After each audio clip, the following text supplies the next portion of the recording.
dans le cadre du collectif Bordeaux Marinopole et pour le compte du musée d'histoire maritime de Bordeaux, aujourd'hui nous sommes accueillis par M. Dominique Jobert au sein du musée finalement de l'école santé navale. Alors M. Jobert, merci de nous accueillir et d'autre part, eh bien, merci de nous faire faire la visite de ce musée en démarrant par d'abord vous-même, votre expérience en santé navale. Je crois que vous en êtes sorti, capitaine, on dit, effectivement. Donc je vous laisse la parole pour nous expliquer un petit peu ce qu'était l'école santé navale et son histoire, et on fera après le tour du musée. Merci aussi de votre intérêt pour cette école. Le musée, c'est un bien grand mot, mais c'est ce qu'on appelle la salle santé navale, qui est un peu l'héritière de ce qui existait du temps de l'école, qui s'appelait la salle du souvenir. Et puis on a pu amasser ici tout ce qui nous restait comme souvenir de l'école pour que la mémoire de cette école qui a vécu de 1890 jusqu'à 2011, 121 ans au total, ne soit pas complètement perdue. Et le premier qui a effectivement démarré la chaire de médecine tropicale, donc est un breton, je crois. Oui, alors c'est important parce qu'en 1890, quand l'école a été créée, il s'est tout de suite imposé que les seuls qui connaissaient la médecine tropicale, c'était les médecins de marine, puisque c'était eux qui accompagnaient les vaisseaux qui naviguaient sur les côtes de l'Afrique et en Asie. Et donc il était très important que la marine soit la titulaire de cette première chaire de médecine tropicale qui a été voulue par la faculté de médecine de Bordeaux par le doyen de l'époque qui était le doyen Pitre. D'accord. Et c'est M. Le Dantec? C'est Alexandre Le Dantec qui était un des cadres de l'école à l'époque, du premier état-major de l'école, Alexandre Le Dantec, qui lui-même avait déjà beaucoup voyagé outre-mer, en particulier aux Antilles et en Asie, et qui avait fait sa thèse sur la fièvre jaune et qui connaissait très bien la maladie tropicale. Et c'est donc à lui qu'on a confié cette chaire. Et il est resté d'ailleurs, même après avoir quitté le service de santé de la marine, il est resté à Bordeaux comme professeur de médecine tropicale. D'accord. Alors pour ce qui me concerne, vous me posiez la question, donc j'ai été élève de cette école de 1966 à 1972. Le cursus d'un élève se faisait à la faculté de médecine de Bordeaux, se terminait par la thèse de doctorat en médecine qui était présentée devant le jury de la faculté de médecine de Bordeaux. Et à partir de là, ceux qui avaient choisi la marine partaient à Toulon pour une année d'école d'application, et ceux qui avaient choisi Outre-mer partaient à Marseille à l'école du Pharo pour une année de médecine tropicale. Et quand on sortait, effectivement, on était médecin à Trois-Gallons, médecin capitaine, et on passait également quelques mois au Val-de-Grâce pour être bien fusionné dans le cadre d'un service de santé unique militaire qui était commun avec les gens de l'école de Lyon, qui était l'autre école formant des médecins militaires. D'accord. Alors derrière vous, il y a effectivement l'insigne de l'école, et donc qui est représenté, comme vous disiez, par... alors donc il y a plusieurs choses. Vous pouvez nous la décrire peut-être en deux mots? Oui, alors dessous il y a ce qui ressemble à une étoile ou probablement peut-être à une rose des vents, une ancre de marine avec un cordage autour qui figure un peu le dessin d'un caducée, et surtout au milieu les armes de la ville de Bordeaux. Voilà, donc ça c'est vraiment l'insigne de l'école. Il a été modifié au cours des années, tout en gardant le même thème. Il n'avait pas tout à fait les mêmes couleurs à mon époque, mais il était porté par les navalais sur la cravate. Il était offert avec le matricule du navalet gravé au dos à la fiancée. Et donc il était traditionnel que la fiancée et l'épouse du navalet portent l'insigne de son fiancé ou de son mari. Voilà. Ah, Tradition. Tradition originale. Alors, puisque vous parliez effectivement des grades, je vois que dans les vitrines, il y a d'abord plusieurs couvre-chefs, je vais appeler ça comme ça, parce que c'est assez différent. Et donc, ces différentes coiffes représentent quoi, ces différentes armes? Alors, différentes armes, vous avez des casquettes où il y a une ancre de marine au milieu qui sont des casquettes de la marine. Vous avez des casquettes où il y a un caducée au milieu qui sont des casquettes du service de santé commun aux différentes composantes, un seul service de santé avec un seul uniforme. Et puis vous avez les premiers uniformes des élèves féminines ici, les premières casquettes des élèves féminines, et ici en velours vert un képi de pharmacien lieutenant, et là-bas vous avez en velours rouge un képi de médecin commandant, puisque le velours qui entourait le képi correspondait à la spécialité médecin ou pharmacien. Et à l'intérieur de la vitrine, il y a un uniforme de médecin général à 3 étoiles. De l'autre côté, les deux uniformes marine en blanc et ce qu'on appelait nous colonial, mais disons les médecins servant outre-mer avaient cet uniforme-là, qui est un uniforme de l'armée de terre, mais avec des parements rouges sur le col. Et puis le dernier uniforme qu'il a est un uniforme un peu particulier parce qu'il a plein de galons sur les manches et c'est l'uniforme qui est celui d'une tradition brestoise de l'école de médecine navale de Brest, qui était la première année de médecine se faisait dans une des 3 écoles de médecine navale, Brest, Toulon et Rochefort, avant que les élèves rejoignent l'école de Bordeaux. Et donc à Brest, l'élève qui était le dernier de la promotion, on lui rajoutait un galon sur les manches tous les ans et il s'appelait Angibouste et il devait faire le tour de la ville monté à cheval à l'envers sur un âne. Alors ce qui est amusant, c'est non seulement les galons sur les manches, mais je ne vous dis pas la casquette, parce que la casquette avait aussi le nombre de galons. Donc c'était une casquette qui avait, à étage, qui avait peut-être 60 ou 70 cm de haut, mais on l'a pas la casquette ici. D'accord, bon, écoutez, c'était une anecdote amusante. Voilà. Alors les écoles annexes Brest, Toulon et Rochefort ont fermé en 1963, et à partir de là, tous les élèves entraient directement après le bac, ou après une première année de médecine en fac, entraient directement à l'école. D'accord. Alors ici, sur ce mur, vous avez gardé ou conservé effectivement 2 choses importantes. D'une part, l'esprit carabin, si je comprends bien, à travers toutes ces affiches. Ces affiches qui représentent quoi, justement? Alors ces affiches représentent la fête annuelle de l'Aiglon, qui était une pièce de théâtre avec un bal au bénéfice de l'aumônerie, et la pièce de théâtre était écrite et jouée par les élèves, et était une pièce, comme on dirait, à clé, puisque en général, le commandement de l'école était vertement critiqué pendant ces pièces. Et alors la deuxième chose, alors bien entendu ces pièces étaient marquées d'un esprit carabin qui serait peut-être pas très recommandable aujourd'hui, mais bon, c'était quand même des étudiants en médecine, et les civils faisaient pareil avec la revue de l'internat à l'internat de Saint-André, c'était pareil. Et au milieu, vous avez le rugby, parce que le sport était très important à l'école, mens sana in corpore sano, et le rugby traditionnellement était, parce qu'on est dans le sud-ouest, un des sports de l'école, mais il ne faut pas oublier qu'il y avait aussi de très bonnes équipes de football, des escrimeurs, des handballeurs, des basketteurs, tout le monde choisissait son sport. De hockey aussi, il m'a semblé. Ah non, pas, non, on n'a pas, à Bordeaux, à l'école, il n'y avait pas d'équipe de hockey. Mais enfin, il y avait des équipes de natation. C'était multisport. Oui, multisport. Et on se bagarrait pour, en général, à la fois les tournois universitaires régionaux, et puis également le championnat de France universitaire quand l'équipe était qualifiée, et puis surtout les championnats militaires. Donc on avait des tournois des grandes écoles où on rencontrait Saint-Cyr, l'école navale, Polytechnique, l'école de Lyon, etc. D'accord. Alors là, après, sont arrivées donc les jeunes femmes, apparemment. Donc, voilà. Ils sont aussi mentionnés dans certaines de ces affiches. Alors jusqu'en 1974, l'école était exclusivement masculine. Les femmes ont été admises à présenter le concours à partir de 1973.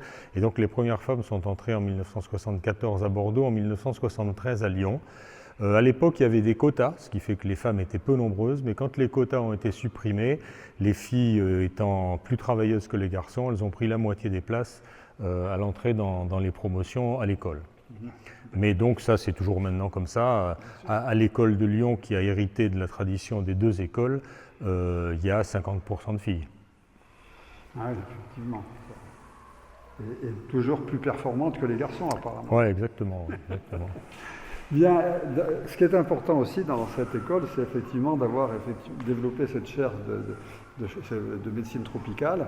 Et donc, il y a quand même un certain nombre de personnages extrêmement célèbres qui ont fait des recherches et qui ont abouti finalement même à des traitements ou des vaccins. Oui, alors il y en a beaucoup. Alors les médecins les plus connus, enfin le plus emblématique, ça serait Victor Ségalin, parce qu'il a eu cette histoire à la fois de médecin de marine, d'écrivain et d'explorateur, d'ethnologue en Chine. Et il est arrivé en Polynésie française 3 semaines après la mort de Gauguin. Il était à l'époque affecté sur un ravitailleur qui allait d'atoll en atoll, et il a pu acheter des toiles de Gauguin qui se vendaient à Tahiti pour une bouchée de pain. À l'époque, il en a acheté 6 ou 7. Et puis après, bon, il a fait 2 grandes missions d'exploration en Chine parce qu'il a découvert le tombeau des Han. Donc c'est quelqu'un de très intéressant et qui est connu surtout pour ses écrits ensuite. On a aussi des médecins qui n'ont pas fait santé navale, mais qui ont rejoint le corps du service de santé après, que ce soit Yersin qui a découvert le bacille de la peste au Vietnam et qui a fondé l'Institut Pasteur d'Outre-mer, ou que ce soit Jameau, qui est là-bas au fond, et qui est le vainqueur de la maladie du sommeil en Afrique. Donc l'œuvre des médecins issus de l'école de santé navale ou du service de santé Outre-mer est très très importante, parce qu'ils ont créé 23 instituts Pasteur d'Outre-mer. Tous les instituts Pasteur d'Outre-mer ont été créés par d'anciens navalais. Ils ont créé une trentaine d'hôpitaux dans toutes les capitales d'Afrique, que ce soit Dakar, Alger, Madagascar, Tananarive, enfin tous les grands, la Naissant à Hanoï, Graal à Saïgon, l'hôpital de Phnom Penh, enfin tous les grands hôpitaux. Et on a même plusieurs médecins qui ont été professeurs de médecine en Chine et professeurs de médecine en Inde. L'école de médecine de Pondichéry a été créée par un médecin de marine. Donc c'est une œuvre où finalement seuls les médecins de marine ou les médecins des troupes de l'époque coloniale voyageaient beaucoup et étaient très appréciés sur place, et donc ils ont beaucoup travaillé dans ces différents pays. Beaucoup essaimé, ouais. surtout. Ils ont beaucoup essaimé. Dans les célébrités, on peut aussi citer donc Robert Piquet, qui est connu à Bordeaux parce que c'est l'hôpital qui porte son nom. Il est connu à Bordeaux parce que c'est celui qui, en tant que médecin de l'armée de l'air, a développé les évacuations aériennes des blessés. Et puis à gauche, il y a Henri Laborie, qui est un chercheur en neurosciences et qui a en quelque sorte inventé les neuroleptiques et l'anesthésie moderne. Et donc là, ce sont les salles de classe. Voilà, donc ça c'est la vie des élèves à l'époque. Le réfectoire sans élèves et avec élèves. On a d'autres photos où il y a des salles d'études, je ne sais pas où elles sont passées. Ça c'est l'école quasiment à son ouverture. Donc vous me disiez tout à l'heure que l'école a représenté à peu près, c'était des promotions de... Alors oui, c'était des promotions d'une centaine, enfin entre 70 et 100 selon les années. Au maximum, quand il y avait de gros besoins outre-mer, on est monté à 700 élèves au total à l'école, donc des promotions qui faisaient facilement 120 élèves.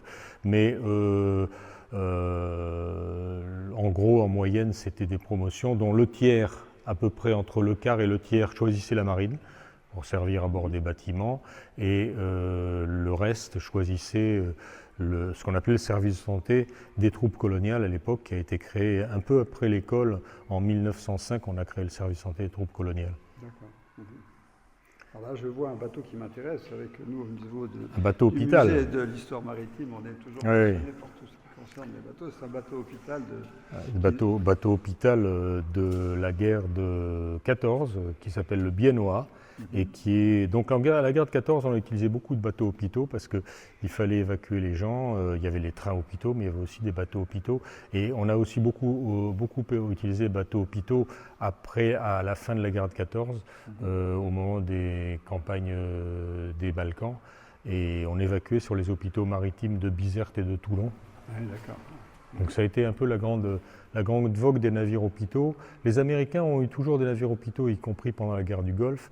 Et nous, pendant la guerre du Golfe, on n'avait pas de navires hôpitaux stricto sensu, peints en blanc avec des croix rouges, mais on avait 2 navires qui avaient des capacités hospitalières et qui étaient dédiés au traitement des blessés, s'il y en avait eu, sachant qu'à la guerre du Golfe, heureusement, nous n'avons pas eu de perte. Le bâtiment dont je vous ai parlé, le bâtiment des élèves qui était là, c'est l'arrière de l'école. Le bâtiment administratif qui est sur le cours de la Marne, c'est celui-là. Ici, c'est le lycée Gustave Eiffel, tout ça. Donc on était mitoyens. Ici, il y avait notre amphithéâtre, c'était ce qu'on appelle la cour des laboratoires et un amphithéâtre. Et puis ça, c'est les différents bâtiments, infirmerie, chapelle. Donc la chapelle dans laquelle nous sommes est ici. Voilà. Et ça, c'est la grande cour dans laquelle se passaient toutes les cérémonies. Baptême de promotion, défilé, etc. Et ça, c'était le dernier bâtiment qui avait été construit, qui a été construit en 1963, qui était un bâtiment de logement des élèves pour compléter celui-ci, et qui a été démoli lorsque l'ensemble de l'école a été rasé pour construire la résidence qui s'y trouve maintenant. Voilà. Donc le cours de la Marne est ici, la place André Meunier est là, l'église Sainte-Croix ici, et donc on donne sur la Garonne là-bas. Voilà. Il y a quand même des costumes intéressants à peu près par Oui, alors ça, c'est toute l'histoire des uniformes des médecins. Toute l'histoire des uniformes des médecins. Ça, ce sont des aquarelles qui ont été faites par un ancien directeur de l'école qui est devenu ensuite directeur central du service de santé, qui s'appelait Jean Bladet, et qui avait fait toutes les aquarelles des uniformes. Et on a aussi un livre où il y a de très belles choses. Celle-ci, c'est que ce sont des uniformes de quel... Alors là, apparemment, il a des manches. Alors là, vous avez 1930 et c'est à peu près la redingote qui est là-bas. C'est une redingote qui a été l'uniforme jusqu'à la guerre. Et puis ensuite, on a transformé ça en une veste. Les parements rouges, donc c'est les parements rouges de médecins. Les attentes qu'on appelle les attentes. Et ça, c'est un élève, puisqu'il n'a qu'un seul galon sur la casquette et qu'il a un seul galon ici. Et là, à gauche, donc c'est... Alors ça, c'est un médecin qui est en Afrique. Donc ça, c'est un uniforme beaucoup plus, disons, colonial. Alors celui-là, c'est un uniforme de médecin commandant parce qu'il a 4 galons, de la marine parce qu'il est sur velours rouge sur les épaules avec l'encre de marine ici et les boutons de marine ici. Donc on est sûr que c'est un médecin de marine et c'est ce qu'on appelle un médecin principal. Médecin principal de la marine, alors je ne sais pas exactement de quelle époque.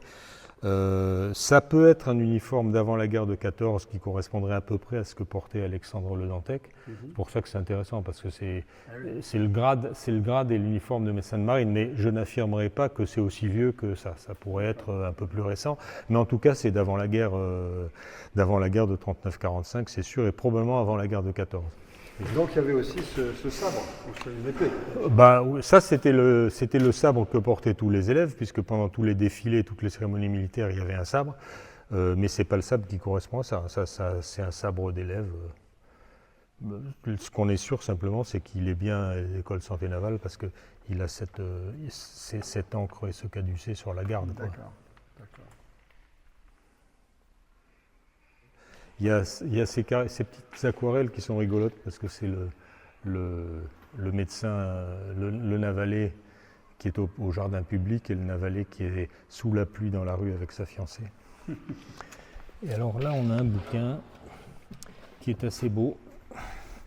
C'est les médecins militaires à travers 2 siècles, de 1757 à 1940. Donc là, vous avez l'histoire des uniformes des médecins militaires. Donc voilà un médecin major de première classe en 1905 et un médecin lieutenant en 1940, donc avec son képi rouge.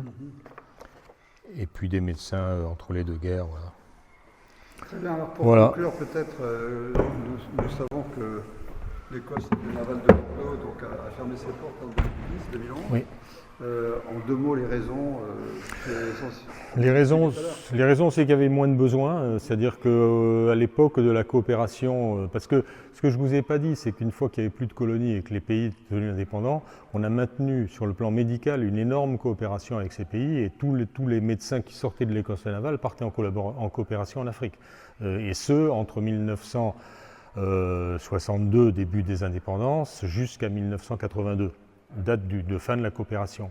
Mais moi, par exemple, je suis parti au Sahara algérien d'abord, puis ensuite au Maroc, dans les 2 cas en coopération.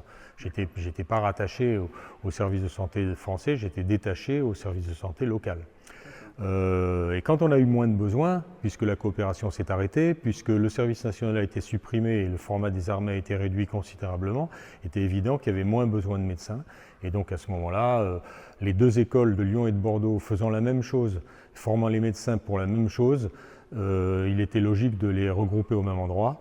Et malheureusement, Bordeaux s'est moins défendu que Lyon, et c'est Lyon qui l'a emporté avec une école plus moderne, alors qu'à Bordeaux, on aurait peut-être pu le garder si le projet qui avait été étudié dans les années 70, qui était un projet d'une nouvelle école au Luché, avait abouti, mais les ministères en ont décidé différemment. Très bien, écoutez, merci pour toutes ces explications. Merci à vous, je crois que c'est superbe et merci de nous avoir accueillis ici.